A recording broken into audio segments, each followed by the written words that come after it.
Let's look at the default ZFS pool created by BSD, and perhaps we'll extend it.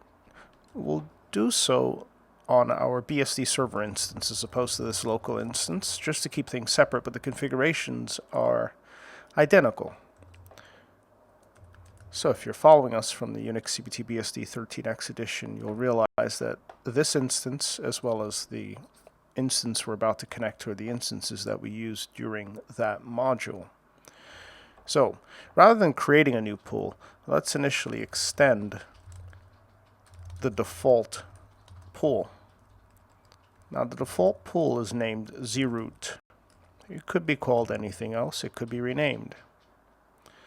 So as mentioned, this allows us to provision new block storage and make that storage available. So available immediately. And this is to all datasets. And datasets are synonymous with file systems without having to extend. So note, does not require FS extension, as ZFS auto extends all file systems by default. So let's see what's happening. Let's connect to the instance Unix CBT BSD 1. It's similarly configured, and again we can zpool list optionally with the V option to show which block devices are underneath the pool. Now in a separate shell, let's pop this open here in SSH over to Unix CBT BSD 1. We'll do the same thing, zpool list with the V option. And there you can see it's just under 18 gigs, and it's also called zroot. ZFS list will also show the ZFS managed file systems, whereas df shows other file systems. So perhaps to be safe, we should use ZFS list, as this is cross-platform compatible in terms of within ZFS. So the lone pool is zroot, and zroot is extrapolated to mean root for the root file system itself, as well as these other locations, temp, user, user home. There's some differences, as you can see. User home here is roughly 15 gigabytes, just a little bit used. And all these file systems are distinct, and they all have the ability to take advantage of the available storage. As you can see, 15 gigs consistently spread across. Now locally, ZFS list reflects a similar configuration. If you recall, DF shows some discrepancies in terms of available storage. DFH, for example, reflects 12 gigs, but in some cases 13 gigs, or at least in this case 13 gigs, and in this case 16 gigs. Whereas ZFS list consistently echoes the actual storage that's available from the pool, the collective storage, for all of the mounted file systems. So to be safe, use ZFS list as opposed to DFH. So post-connection ZFS list, well, zpool list and ZFS list. And let's just note that you should use ZFS list in lieu of DFH for accurate storage reporting. But you get a good idea using either tool. So the idea here, in terms of extension, supposing the 12.4 gigs that are currently available lists locally, so we're going to do it remotely, supposing the 15 gigabytes aren't enough and we're planning for expansion. Well, as mentioned, by simply adding a new disk to the pool, immediately the storage becomes available without any loss of data. The growth of pools, regardless of volume manager, LVM, ZFS, etc., usually has no impact on data corruption or no consequences concerning data corruption. It's the contraction that's a concern. So, zpool list. V shows that the current backing device or partition is partition 4 from the first disk. A dmessage grep DA, for example, 0 should show that disk. if we add another disk, let's say a 10 gigabyte space, and add it, it will grow from roughly 17.5 available, or total size that is, 15.5 available, to plus 10. Now, because we're using VMware Fusion, we need to shut the instance before adding storage. In fact, this window over here should illustrate. This is the actual instance. If we try to manipulate the storage whilst running, note it reads this device cannot be added until the virtual machine is shut. So, also notice the console reflects that we've logged into dev PTS 0 as the first sudo terminal. So having said that, let's sudo init 0. That should be shut momentarily.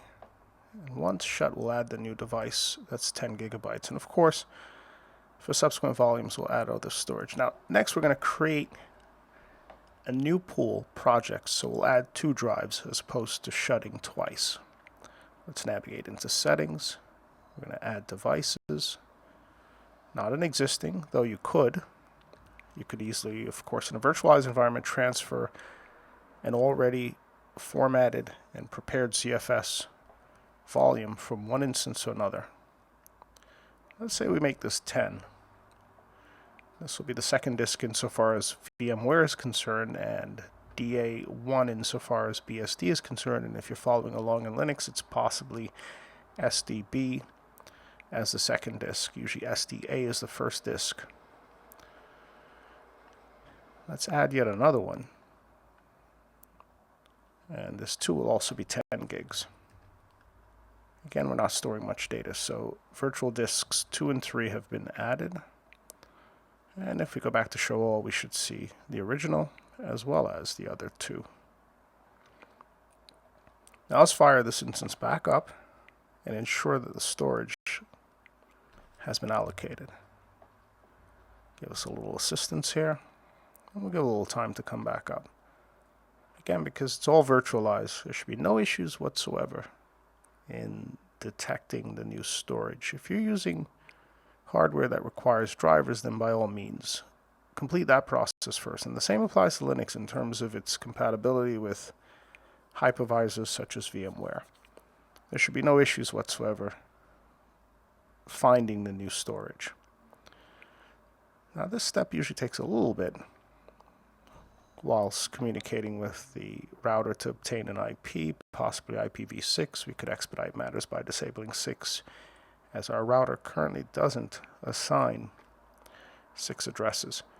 NTP is set, that's up. So let's go back to our desktop host and confirm the new storage.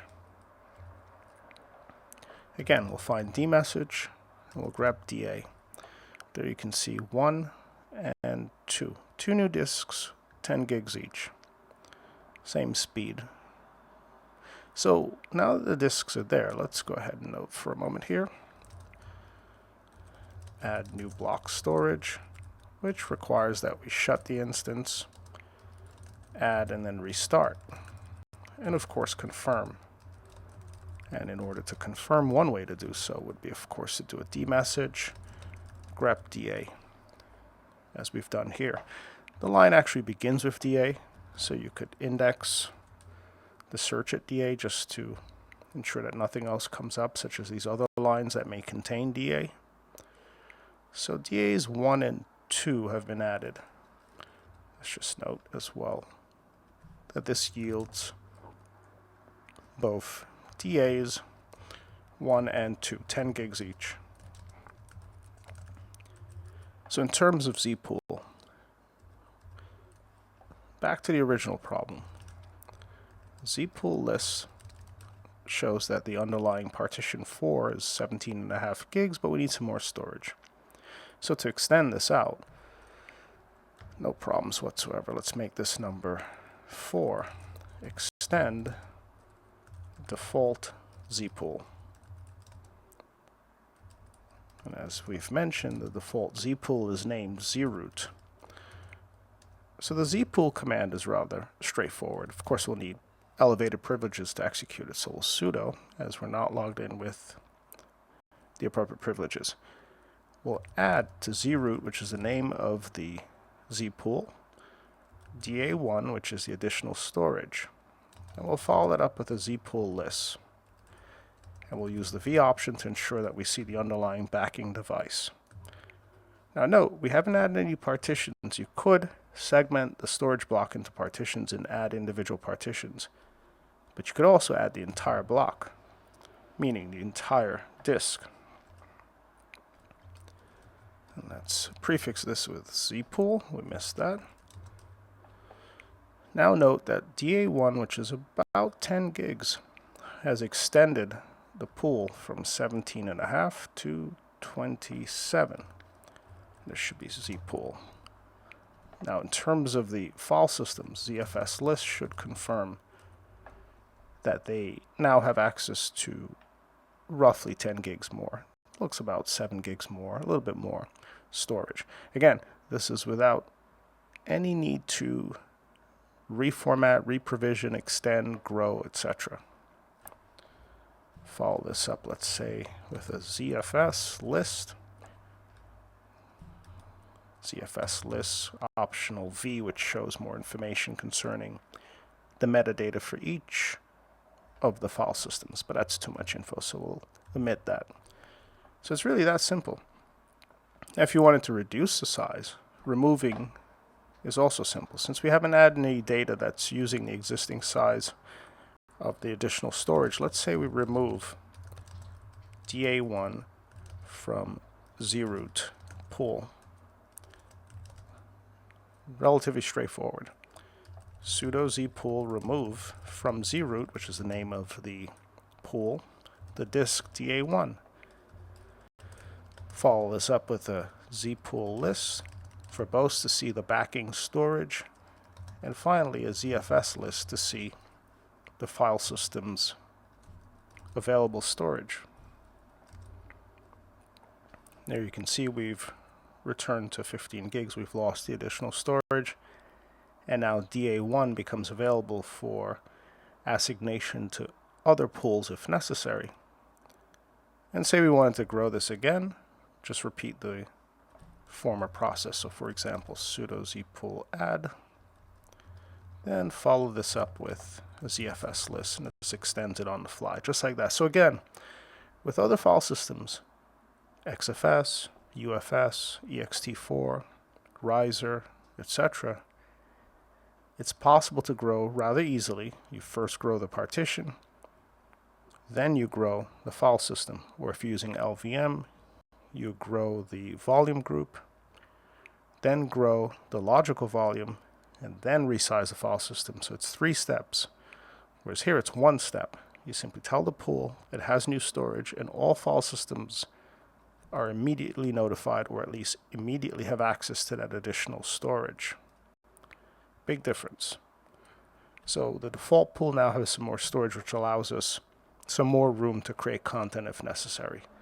Having said that, the next step will be to dedicate the other storage block to our projects pool, or a new pool, and from there we can start to play around with some more ZFS related features.